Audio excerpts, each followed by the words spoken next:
Semalam kan ada kelas. Serius lah.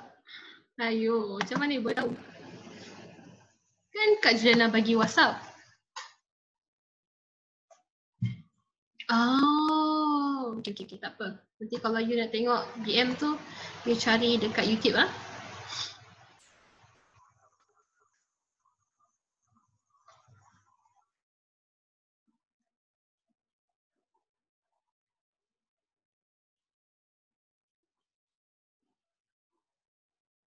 Yep, dalam YouTube. You cari Very Good Tuition and then ada nama cikgu dan juga tarikh semalam 17 hari bulan BM. Kami ada download, kami kan cikgu rekod kan. So bila cikgu rekod ia untuk yang student yang tak boleh masuk dalam kelas lah. So boleh rujuk kat situ saja.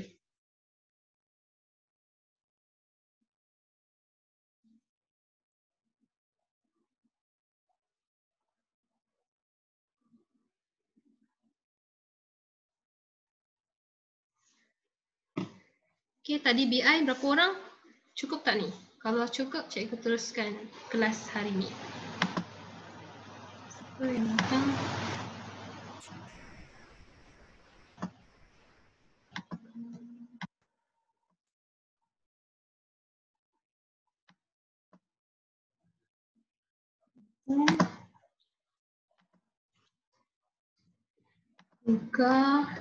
Buka Nash, Samuel, Mazwin, Jonathan.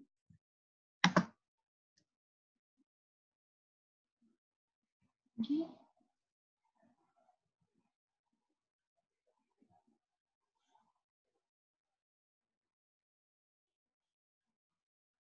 Sarjan, Intan, Syamudashwari. Okay, lagi. Itu saja.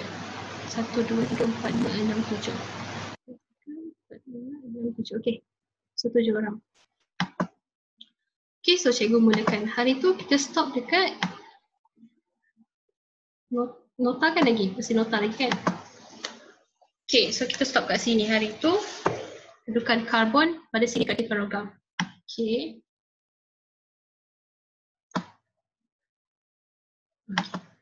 So ini si Vanessa.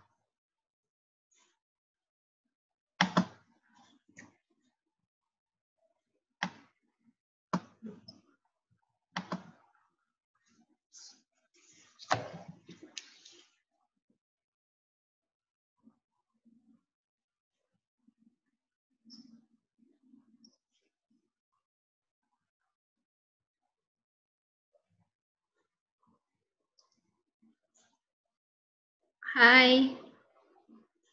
Okay, Vanessa kalau tak faham, tanya cikgu sebab ini cikgu dah masuk bab baru tau. Bab 4, kreatifan logam. Kalau you nak yang previous punya, you boleh check dekat YouTube. You cari Very Good Tuition, so ada cikgu punya nama, and then you carilah bab 4 punya. Okay, Vanessa? Sebab cikgu dah masuk sedikit bab ni. Okay, so sekarang ni dekat tengah-tengah dah. Right? Okay. Nota pun cikgu dah bagi dekat group. Okay, nanti awak tengok dekat group. Nota dan juga latihan lah. Okay, so hari tu cikgu dah terangkan awak kedudukan karbon dan juga hidrogen dalam siri kreatifan logam tersebut lah. Okay, so kita letakkan karbon dekat sini dan juga hidrogen dekat sini. Cikgu dah terangkan yang ni ke? Ke cikgu just terangkan ini saja hari tu, minggu lepas? Ini sudah kan? Yang lain sudah ke yang ni? Cikgu ada 2 kelas. Sudah kan? Okay, sudah. So, yang ni sudah. Kita pergi soalan seterusnya lah. Okay, so ingatlah, awak kena ingat kedudukan dia. Okay, dah ingat dah sesatu? Wajib ingat lah. Kalau awak tak ingat ni, langsung tak boleh jawab soalan ni. Bila awak ingat dan juga faham, mesti awak akan dapat soalan ni dengan markah yang banyak lah. Okay, so cikgu kata memang senang sebenarnya benda ni. Okay, so kita tengok soalan nota seterusnya iaitu 4.3, pengekstrakan logam daripada bijihnya. Okay, yang ni belum lagi kan? Okay, so yang ni, apa tu pengekstrakan? Maksudnya kita dapatkan logam tersebut. Dia punya natural. Maksud dia contoh kalau kita nak dapatkan emas, kita dapatkan emas saja. Kita tak nak bahan-bahan yang ada yang lain ada dalam emas. Boleh? Itu maksud dia pengekstrakan. Okay?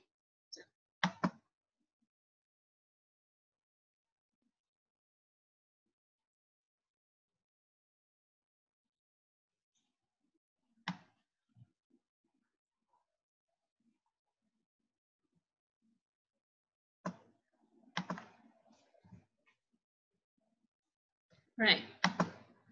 So yang ni, pengekstrakan logam ni, setiap logam-logam ni, cara untuk mendapatkan dia sangat berbeza. Okey, kita tengok dulu. Yang ni. Cikgu terus explain sini lah. Okey. So awak tengok ni ya. Ini siri kereaktifan logam dia. Daripada yang tidak aktif kepada yang aktif. Okey, macam ni. Yang ni nampak kereaktifan logam terhadap oksigen bertambah. So maksud dia, semakin menaik ni, dia sangat reaktif. Sangat aktif. Kalau kita letakkan dia pada satu bahan, dia menunjukkan tindak balas yang cepat. Itu maksud dia, kereaktifan logam. Okay, tindak balas yang sangat cepat. Tapi kalau emas sangat lambat dan juga tiada apa-apa berlaku. Contohlah macam tu. Okay. So, untuk logam yang tidak reaktif ini, iaitu antaranya argentum dan juga emas, ataupun cikgu kata hari tu, apa nama dia? Silver, perak dan juga emas. Okay. Kan nama saintifik dia argentum dengan aurum. Okay, argentum dan aurum. Okay, argentum dengan aurum ni dia wujud semula jadi. Maksud dia, dia tak gabung dengan mana-mana bahan. Jadi kita hanya ambil dia macam tu saja. Contohlah zaman dahulu kan, kalau kita nak ambil emas, kita akan buat mining. Tahu kan mining? Awak hanya korek dia ataupun dapatkan dekat kawasan batu-batuan, lepas tu kita akan dapat warna emas, so itu adalah emas lah. Tak perlu lagi kita ekstrakkan dia. Dah memang itu saja dia punya bahan. So dia wujud dalam semula jadi. Dekat mana? Dalam kerak bumi. Okay? Kerak bumi. Tahu kerak bumi? Kita punya lapisan bumi lah. Okay? Kita panggil sebagai kerak. Right? So lain pula untuk kuprum dan juga merkuri. Kuprum dan juga merkuri disebabkan dia ada campuran dengan bahan-bahan lain. So cara dia, kita panaskan dia. Kita panaskan jadi yang dia akan kekal tidak cair. Okay, dia tak cair. Jadi sebab tu kita akan dapat kuprum dengan merkuri tersebut. Bahan tu. Nampak? Pengekstrakan logam dilakukan melalui pemanasan terus sebatian logam tersebut. Jadi maksud dia untuk kuprum merkuri kita kena panaskan. Sebab logam yang lebih rendah daripada karbon dan juga hidrogen dalam siri kereaktifan logam, pengekstrakan logam daripada biji logam tersebut adalah melalui penurunan oksida logam tersebut dengan karbon. Okay, kenapa kita kena panaskan dia? Sebab bila kita panaskan dia, dia ada tindak balas dengan karbon. Ingat lagi? Yang hari tu kita belajar tindak balas karbon tadi. Kalau ada tindak balas karbon, okay, ada dia punya kereaktifan. Maksudnya dia ada dia punya tindak balas. Okay, tindak balas. Jadi kita akan dapatkan kuprum dan juga merkuri. Boleh faham tak? Boleh faham? Untuk dapatkan, contohlah cikgu bagi okay, contoh ini, contohlah ni batu. Okay, batu ni dalam dia ada kuprum. Ada campur kuprum, lepas tu ada contohlah zinc. Okay, ada lagi campur magnesium. Okay, contoh. Ataupun dia campur lagi dengan air ke apa ke, macam tu lah satu bahan ni, campuran dia. So, cikgu nak kuprum je ataupun cikgu nak merkuri je. Jadi apa cikgu buat? Cikgu ambil bahan ni, cikgu bakar dia. Okay, cikgu panaskan dia pada satu suhu yang panas. Okay, lepas tu bila yang lain dah cair, tinggal ni saja bahan dia. So itu adalah kuprum ataupun itu adalah merkuri. Itu maksud dia. Kerana tindak balas dengan karbon, dia akan jadi, dia ada tindak balas. So dia aktif lah. Macam tu. Ya, dia dah ada tindak balas dengan karbon. Sebab karbon tadi lebih tinggi kereaktifan dia daripada merkuri dan juga kuprum. Okay, so kita dapatkan kuprum dengan merkuri cara macam tu. Ada soalan? Kalau tak cikgu pergi seterusnya. Yang lain ada soalan? Cikgu nak awak betul-betul faham sebelum cikgu move kepada yang lain. Kalau tak nanti cikgu explain awak tak faham yang ni, yang lain pun lagi tak faham. Boleh Okay, cikgu anggap tak ada siapa. Macam ni, kita bakar dia tu bukan kita bakar direct api macam tu lah. Maksudnya kita masukkan dalam bekas, lepas tu mungkin kita campurkan air kerana mungkin kita nak ada tidak balas karbon ataupun hidrogen. Tengoklah sebab macam ni. Kuprum awak kena bakarkan dia. Mungkin tak letakkan air lah. Okay, awak bakarkan macam biasa saja. Contohnya macam eksperimen ni.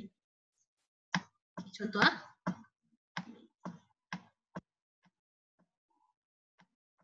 Ni eksperimen ni. Okay, bayangkan ni kuprum. Ada kuprum dan juga ada bahan-bahan yang lain lah bercampur. Lepas tu kita panaskan. Bila panaskan, mungkin okay, bahan-bahan yang lain tu lebur ataupun dah jadi gas. Dia dah tukar jadi gas ataupun dah lebur, cair. Jadi tinggal sahaja kuprum. Jadi kita panggil kuprum oksida macam tu. Sebab kuprum tu sudah kita bakar dan tinggal kuprum saja macam tu. Tapi macam merkuri, okay, contoh merkuri dalam bentuk, tak silap cikgu memang merkuri bentuk air lah, cecair. So contohlah merkuri kita letak kat sini, kita campurkan asid sulfurik. Okay. So ni dia akan keluarkan gas hidrogen. Jadi nanti awak akan dapatkan merkuri sahaja macam tu. Okay, ini cara dia lah, kita panaskan dia ataupun kita campurkan dia dengan bahan asid supaya dia boleh keluarkan gas hidrogen. Macam tu lah. Okay, tu maksud dia. Okay, yang lain cikgu harap faham. Tak faham tanya cikgu terus. Okay, so kita tengok seterusnya untuk zinc, hidrogen, ferrum dan juga timah dan juga plumbum. Okay, kelima-lima ni. 1, 2, 3, 4, 5, 6. 1, 2, 3, 4, 5. Okay, kelima-lima ni. Okay, untuk yang 5 ni daripada plumbum sampailah ke zinc. Okay, kita ekstrakkan melalui penurunan oksida logam oleh karbon. Nampak?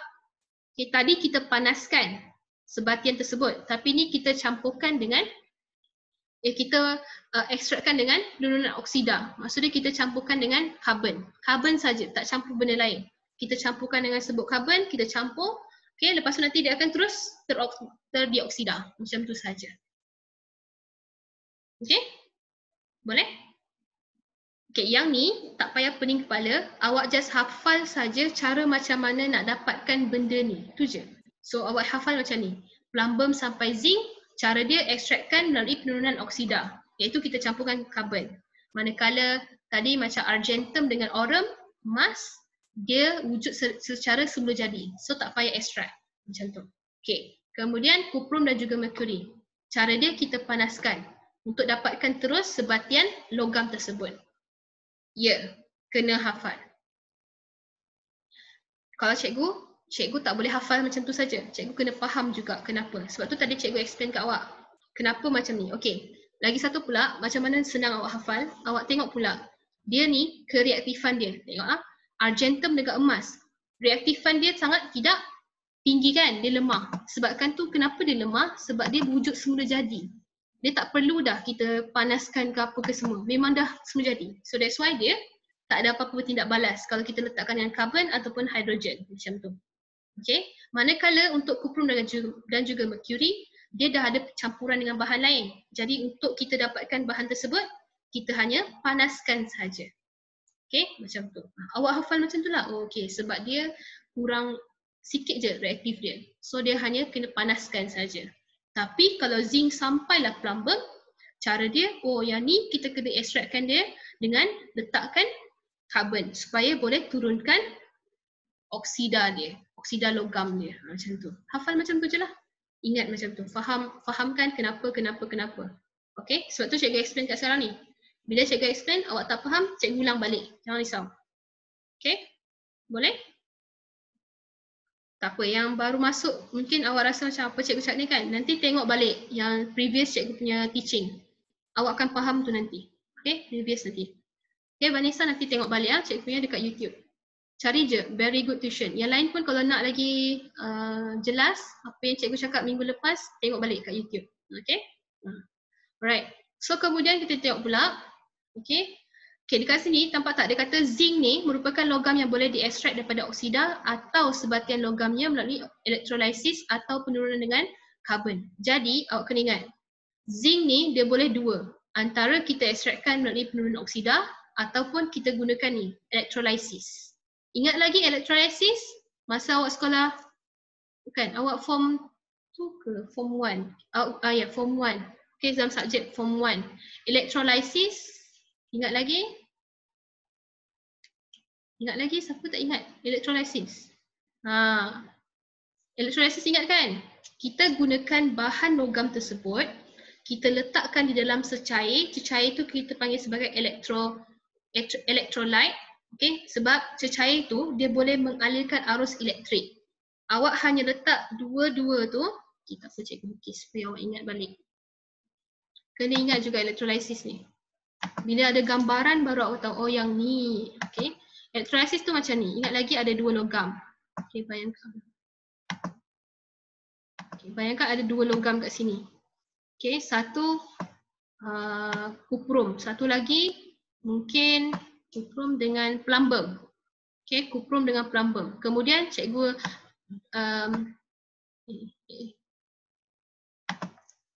cikgu letakkan dia dengan bateri.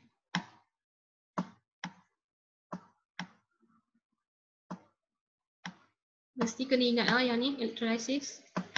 Okay, ini bateri. Kemudian cikgu rendamkan kedua-dua logam tersebut di dalam satu electrolyte, iaitu air, cecair tu. Cecair tu adalah asid. Mesti cecair asid kerana asid yang boleh dia ada konduktor elektrik. Dia boleh jadi konduktor elektrik. Okay, so macam ni. Jadi bila ada electrolyte ni, air ni kan. Okay, maka kita boleh tengok mana satu logam yang akan jadi kecil ataupun mana satu logam yang akan jadi besar. Disebabkan oleh electrolysis ni. Charge positif, charge negatif. Ingat lagi? Mungkin yang ni charge positif. Yang ni pula charge negatif. Contoh electrolyte ni charge dia negatif ke positif. Jadi kita tengok kalau dia negatif, dia akan pergi sini. Jadi yang positif ni akan jadi, logam dia akan jadi besar. Manakala yang negatif ni akan kecil macam tu. Ingat lagi electrolysis? Tengok balik kalau tak ingat. Okay?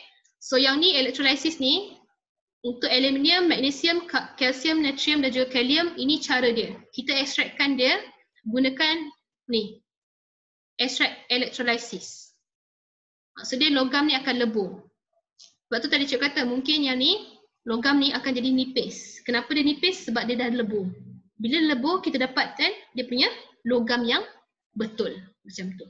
Kita dapatkan logam yang asli lah yang kita nak. Contoh cikgu nak kalium. So nanti tiba-tiba yang ni kan dia jadi kecil. Okay, dia jadi kecil. Contohlah yang ni sahaja. Okay, bila jadi kecil, kita dapatkan yang kecil. So itu adalah logam yang asli, iaitu kalium saja macam tu. Okay, boleh? Boleh faham?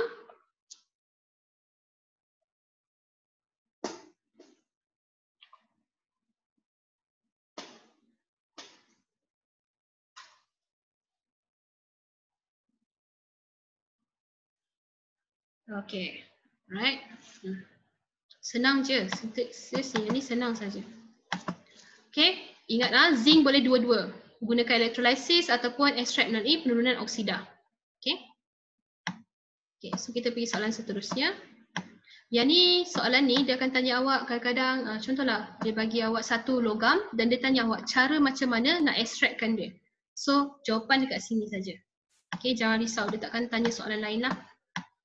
Okay, so seterusnya, okay macam ni.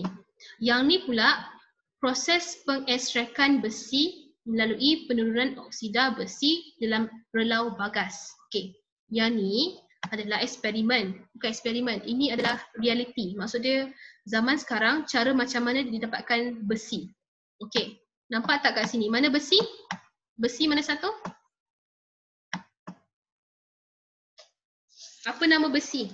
Nama saintifik, nama kimia dia. Tengok balik. Apa nama besi dalam bahasa kimia?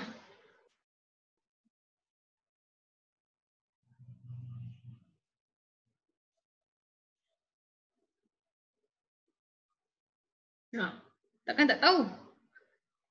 Cikgu boleh explain minggu lepas. Korang ambil nota kan? Mana satu besi? Kalium, natrium, kalsium, magnesium, aluminium, karbon, zinc, hidrogen, ferrum, timah, plumbum, kuprum, mercury, argentum, emas. Bukan, aluminium kan aluminium lah. Besi. Apa nama saintifik dia? Nama kimia dia? Saintifik pula. Nama kimia dia apa?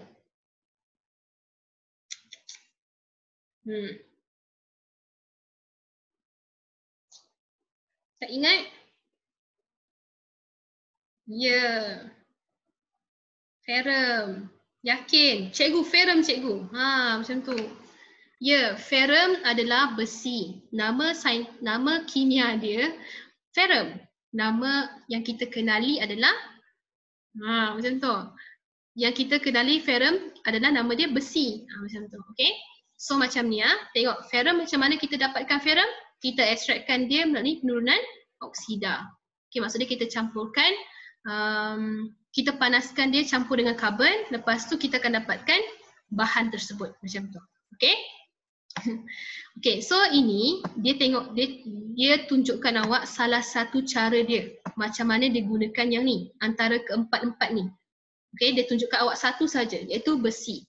Sebab dalam kita punya kehidupan ni kan, kita banyak gunakan besi untuk membuat bangunan, untuk membuat apa lagi, mungkin jalan raya dan sebagainya lah, kita perlukan besi. That's why dia bagi awak contoh ini saja. Okay, dan awak perlu bersyukurlah sebab dia hanya bagi tahu besi saja. Awak bayangkan kalau dia bagi tahu semua ni. Habis awak nak ingatkan, betul tak? Okay, dia hanya bagi satu saja iaitu ferrum. Cara macam mana kita dapatkan besi ataupun ferrum tersebutlah, iaitu nampak kat sini, dia panaskan, nama benda ni nama dia relau bagas. Okay, relau bagas. Nampak tak relau bagas kat sini? Okay. Relau bagas ni nama benda ni. Awak mesti nampak ni dekat construction punya tempat, betul tak? Nak buat building, mesti nampak yang tinggi betul tu, lepas tu nanti dia akan masukkan ke atas, turun bawah. Lepas tu kat sebelah dia akan ada benda macam ni untuk dapatkan ferrum tersebut, besi tersebut macam tu. Okay? Kalau tak perasan tak apa. Nanti contoh satu hari nanti kalau awak lalu dekat kawasan pembangunan, awak akan nampak relau bagas ni. Okay? Mungkin tak samalah juga. Mungkin ada mesin yang lain-lain, tapi ni cara dia lah. Okay, relau bagas nama dia. Okey, macam ni.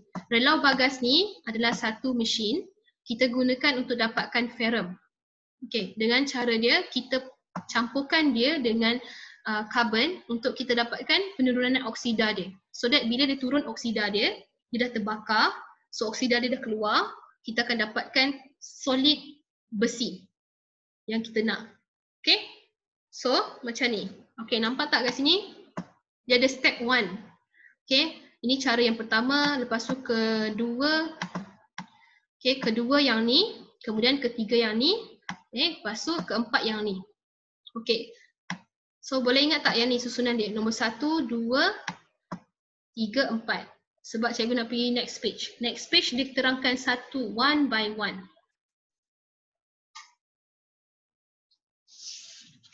Okey, ingatlah.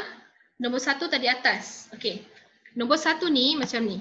Dia campurkan bahan-bahan iaitu, okey, bawa conteng saja dekat situ. Nanti kita baca baliklah. So ini dia campurkan apa tau bahan. Okey, satu bahan dia campuran besi. Okey, dia campurkan apa-apa bahan yang ada campuran besi. Okey, campuran besi. Yang didapatkan semula jadi ke ataupun didapatkan daripada bahan lain lah. Okey, campuran besi ni iaitu nama dia, okey, hematite. Apa tu hematite? Hematite tu nama dia adalah ferrum 2 oksida. Okey, jangan pening kepala, yang ni nama saintifik dia. Kan tadi cikgu kata ferrum, kita nak dapatkan ferrum. Tapi ni ferrum 2 oksida maksud dia ada satu bahan, nama dia ferrum 2 oksida. Bahan ni kita tak nak oksida 2 tu, kita nak ferrum je. Macam tu.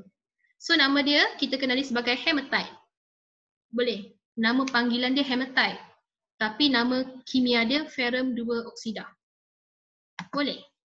Faham? Okey?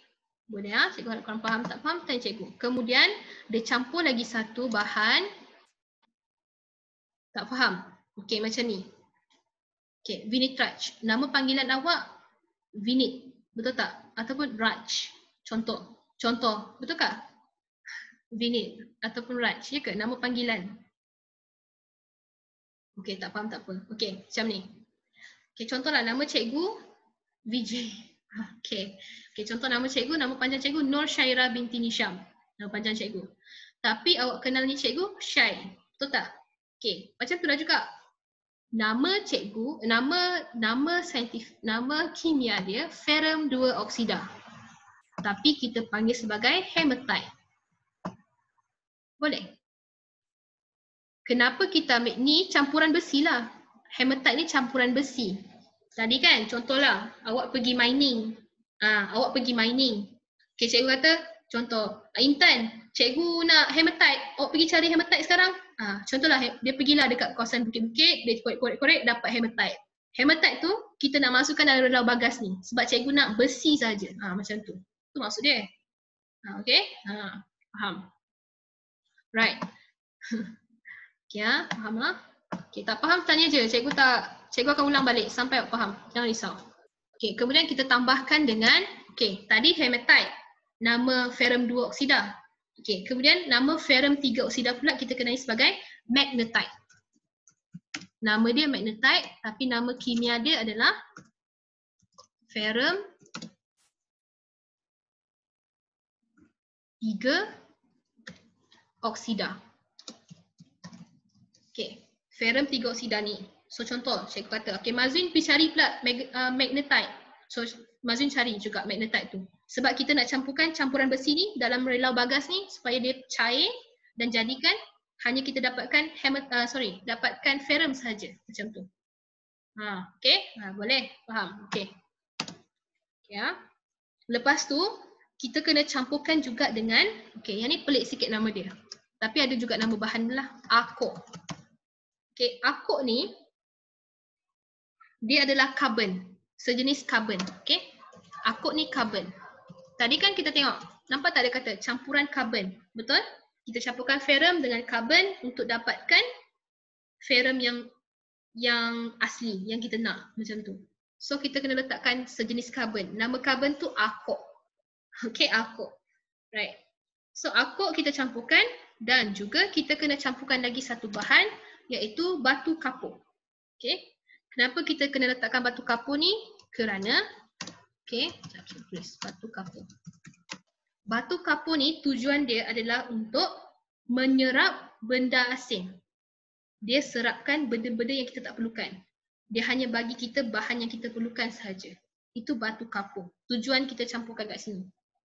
Okey, cikgu ulang sekali lagi. Okey. Campuran ni adalah dia akan letakkan yang ni lah, yang ni, this one. Dia letakkan dalam relau bagas. Apa campuran dia? Iaitu hematite. Hematite adalah sejenis besi. Okey. Dan juga campuran besi, campuran besi. Okey. Kemudian magnetite pun sama, campuran besi. Kemudian kita letakkan akok. Tujuan akok adalah untuk campur dengan ferrum campuran besi ni supaya kita dapatkan ferrum yang kita nak, iaitu ferrum yang asli lah. Okey. Kemudian batu kapur tujuan dia untuk menyerap, deabsorb benda-benda yang kita tak perlukan. So that dia keluar macam tu saja. Okey, boleh faham? Okey. So boleh. Okey. So ini bahan-bahan ni kita akan campurkan. Okey, kita campurkan. So dalam ni, okey. Dalam ni first step ni, okey, siapa yang dah print tu boleh tengok muka surat 73. Tapi cikgu explain kat sini lah. Nanti kita tengok balik, okay, page seterusnya. Okay, so bila kita campurkan bahan-bahan ni, kita kena panaskan dia, okay. Sekejap. Okay, so bila kita letakkan bahan dalam ni, okay, nampak tak nombor 2 ni? Sekejap, saya letak sini ya. Okay, awak nampak tak nombor 2 ni? Yang ni, nombor 2 ni. Okay, kenapa ada laluan ni? So ini adalah laluan udara. Kenapa dia mesti ada udara sini? Sebab kita nak panaskan dalam relau bagas ni, suhu dia sampai mencecah 1800 darjah Celsius hingga 2000 darjah Celsius. Sangat panas. Okay? sebab kita nak cairkan ataupun kita nak dapatkan betul-betul ferrum yang kita nak tu. Okay, so itu adalah suhu yang sesuai untuk kita panaskan logam tersebut. Okay, ingat So ini udara ni kena masuk. Ingat tak cikgu kata? Kalau kita nak bakar sesuatu mesti ada oksigen. So that's why kena ada udara yang panas masuk. Bila udara yang panas masuk, so dia boleh panaskan suhu tu sampai 1800 darjah Celsius hingga 2000 darjah Celsius. Okay? So tu nombor 2. Right. Kemudian nombor 3 pula. Okay, nombor 3 pula yang dekat sini. Okay, sini akan berlaku pencampuran tersebut. Okay, di mana dekat sini mula-mula tindak balas dia apa yang berlaku? Okay, akuk ni dulu. Okay, kita pergi cuba pergi ke ni. Okay, nampak tak nombor 3 ni? Okay, nombor 3 ni pertama sekali lepas dah ada suhu yang panas tu kan. Lepas tu dia dah panaskan mencecah 1800 darjah Celsius. Okay, so pada suhu 1300, nampak tak? Pada suhu 1300 darjah Celsius, approximately lah. Okay, anggaran dia. Yang ni maksud dia anggaran. Dalam anggaran 1300 darjah Celsius, okay, akuk ataupun karbon tersebut, dia dah bertindak balas dengan oksigen. Okay, nampak tak? Dia dah bertindak balas dengan oksigen. So dia akan jadi karbon dioksida. Sebab tu asap akan keluar. Okay, boleh? Karbon dioksida. Kemudian pada suhu 865 darjah Celsius, okay, semakin menurun kan? Okay, karbon dioksida tersebut akan menghasilkan tindak balas dengan arang akut panas yang selebihnya untuk membentuk karbon monoksida yang merupakan ejen penurunan yang lebih kuat. Okay, dia nak turunkan suhu tu balik. Macam itulah. Okay, so dua-dua keluar. Karbon dioksida dan juga karbon monoksida. Okay, yang ni jangan risau. Yang tu jadi apa? Awak tak jadi apa dah, memang jadi abu je. 1800 kot. Kan? Memang dah jadi abu ataupun tinggal tulang-tulang sahaja. 1800 sangat panas. Suhu yang sangat panas. Masuk saja contoh orang tu terjatuh dalam relau bagas tu tengah panas, memang tak jumpa apa. Mungkin kita jumpa cebisan dia punya tulang sahaja. Okay? Sangat panas. Okay, yang ni jangan risau tau. Dia tak tanya awak yang ni. Jangan hafal this one. Cikgu tahu awak nampak yang macam ni kan? Alamak, saya kena hafal ke kimia-kimia ni? This one tak perlu hafal. Ini sebab awak bukan budak kimia. Ini budak kimia punya. Macam cikgu dulu, cikgu kena hafal yang ni. Okay, awak hanya hafal karbon. Bila dah jumpa oksigen, dia akan jadi karbon dioksida. Manakala pada suhu 865 darjah Celsius, okay, karbon dioksida tersebut sudah bertindak balas dengan karbon. Menunjukkan karbon yang tersisa. Nampak? Ayat dia nanti awak gunakan macam ni. Bila nak terangkan, yang pertama awak kata pada suhu 1300 darjah Celsius, okay, akuk ni, okay, arang ataupun arang kok, nama dia dua tu. Awak boleh panggil akuk ataupun arang kok. Okay, akuk ataupun arang kok ni kita campur, dia dah bercampur dengan oksigen, ada tindak balas. Selepas tu dia akan jadi karbon dioksida. Okay. Lepas tu pula pada suhu 865 darjah Celsius, okay, karbon dioksida tersebut akan campur dengan sisa karbon. Yelah, contohlah dia dah panaskan kan, karbon mesti ada sisa-sisa dia lagi. So pada suhu 865, karbon dioksida tu bercampur pula dengan karbon untuk menjadi karbon monoksida. Itu je awak explain. Boleh? Jangan explain banyak-banyak. Tak perlu yang awak ikutkan satu-satu tu. Ikut kefahaman awak. Boleh? Kalau tak faham, cikgu ulang sekali lagi. Faham? Okey, kita dah faham. Yang lain?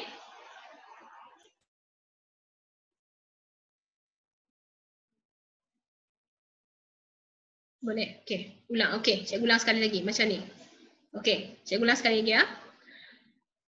Nombor 3 ni step dia, awak kena ingat macam ni. Bila dah suhu dia kan dipanaskan antara 1800 hingga 2000 kan? Okey. So contohlah suhu dia dah naik sampai 1300. Suhu dia 1300, jadi okey, karbon tadi, karbon yang kita dah letakkan iaitu arang kok tadi. Okey, karbon tu dia akan bercampur dengan oksigen. Oksigen daripada mana? suhu panas tadi. Suhu panas masuk oksigen. So bila masuk dia akan ke atas, tepat je suhu 1300 dia akan bercampur dengan oksigen. Bila karbon campur oksigen, dia akan jadi karbon dioksida. Dia dah ada tindak balas kat situ. So karbon dioksida akan keluar. Okey. Tetapi pada suhu 865 darjah Celsius pula, tadi kan karbon dioksida tu kan, contohlah ada yang keluar, ada yang masih lagi berada dekat dalam relau bagas tu kan, dia akan bercampur pula dengan karbon yang tersisa. Tersisa tu maksudnya ada lagi dia punya sikit-sikit balance. Ada balance dia yang sikit-sikit tu. Okay, so karbon dioksida tadi campur pula dengan karbon tersebut untuk menghasilkan karbon monoksida. Itu je. Awak explain macam tu saja untuk penghasilan ferrum ni. Alright, boleh.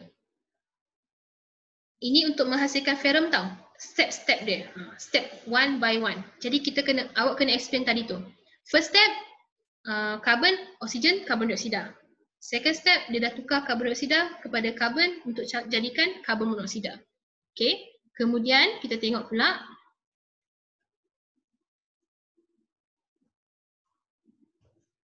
okay. So kita tengok pula seterusnya. Pada suhu 230 darjah Celsius pula hingga 525 darjah Celsius. Okey, masa suhu ni karbon dan juga karbon monoksida tadi yang dah dilepaskan tadi kan, dah ada tindak balas tadi kan, dia akan menurunkan oksida besi kepada besi. Maksud dia karbon dioksida dan juga karbon monoksida yang dah keluar tadi, dah ada reaction tadi kan, dah ada tindak balas tadi, kita campurkan pula dengan ferrum 2 oksida, ferrum 3 oksida untuk menghasilkan ferrum dan juga karbon dioksida. Kita dah dapatkanlah ferrum tersebut sebab kita dah campurkan dengan karbon monoksida. Boleh nampak? Contohnya yang ni, cikgu terangkan balik. Yang ni, ferrum 3 oksida. Awak campur dengan karbon. Nampak tak? Lepas tu bila dah campur dengan karbon, okey, dia akan hasilkan ferrum campur dengan karbon dioksida. Macam tu. Okey, kemudian dia dah ada tindak balas dengan karbon dioksida, so ferrum 3 oksida pula dia campur pula dengan karbon monoksida. Okey, dia akan jadi ferrum campur dengan karbon dioksida. Jadi karbon dioksida tu tak perlukanlah kita buang je sebab dia dah memang jadi gas. So kita akan dapatkan ferrum tersebut. Ni ferrum ni. Sama juga dengan ferrum 2 oksida. Kita campurkan antara ferrum oksida campur dengan karbon ataupun ferrum oksida kita campur dengan karbon monoksida. Hasil dia kita akan dapatkan ferrum juga campur dengan karbon dioksida. Boleh faham? So maksudnya kita dah dapat dah